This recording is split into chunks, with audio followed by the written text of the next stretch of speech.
James Melendez, thank you for coming by my channel today. This is a review of Apple Reminders. I'll give you my thoughts and also a point score. Please stay tuned.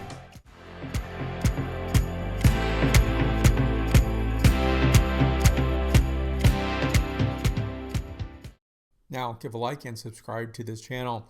This is a very basic task management software that's resident as part of your Apple computer or your iPhone iOS. This is something that is, I would say, a very simple to use, easy to understand, and to engage task management software. So when I saw reviews on this, I thought ultimately there wasn't a balanced review. I actually use a number of softwares to do my tasks, to do my actions. There's not one that has all the components that I need to use on a frequent basis. Now, you're going to see this screen here. These are called tiles. And so you can schedule things in the future. And so either today or schedule at some point in the future, all your tasks are listed here. And ultimately, if you have 200 to 300 tasks, so it's going to be a very long elevator ride to see the very bottom of that list. And ultimately, you can create your own lists, and that's good. And yet there's no way to really organize that with the exception of creating a hashtag. Now you can look at each of these items, and we're going to click on here. This is a new reminder, go to Costco. And I'm going to click on the I and see that I can create a different prioritization. And you'll see it goes from 3 down to 2 exclamation points. And so you're going to click there and you'll see 2. And that is something that's okay. Now your question should be, where do I find my prioritization, especially if I have 200 to 300 items? Maybe I just click on the exclamation points. Oh, that's right. It's not going to work under 1, 2, or 3. 1 being low, 2 medium, and 3 being a high prioritization.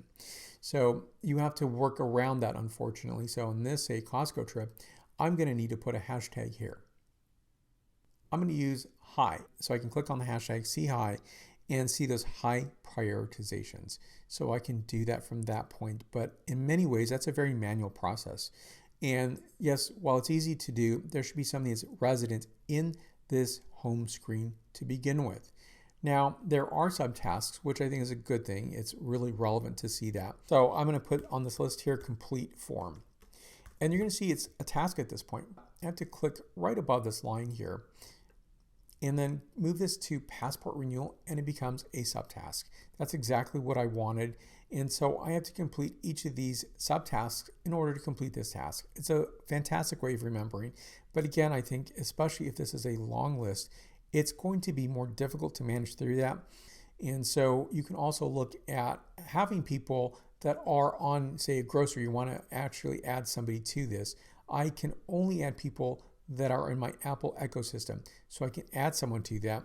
You should let that person know they're being added to this list, so it's not a surprise that when they see their Apple reminders that it's there. And so it's just nice to let someone know. So you can definitely input that there.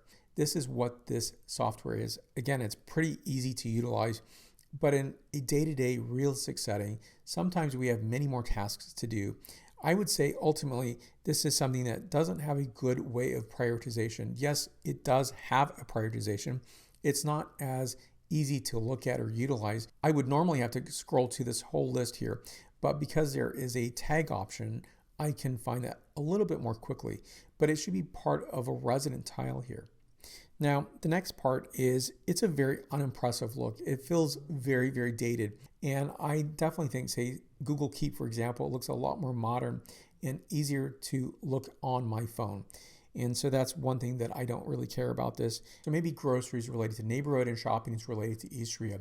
There's no way to affiliate these together with the exception of creating hashtags under every single item here. So they are affiliated with each other. And that's really, I would say, a way that is not terribly productive. So I can add a new task to it, but I can't really associate. I want Istria to be related to shopping. I'll have to do some shopping before I get to my Istria holiday. There's no flexibility in this. I want to take more notes. So here's where you can enter a note. So you have it there. That's great. But what if I just want one of these particular areas just to be an area filled with notes? I really can't do that. So in many ways, compared to Google Keep, this is not as flexible as Google Keep. I gave Google Keep a 90 point, which is a minimal acceptance score. Ultimately, it's not my favorite either. This is not one that I use, nor do I use Google Keep.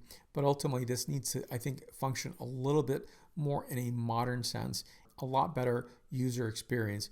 This is not my favorite. I will not use it. So this is 88 points out of 100 points. That is 2 points below a minimal acceptance score.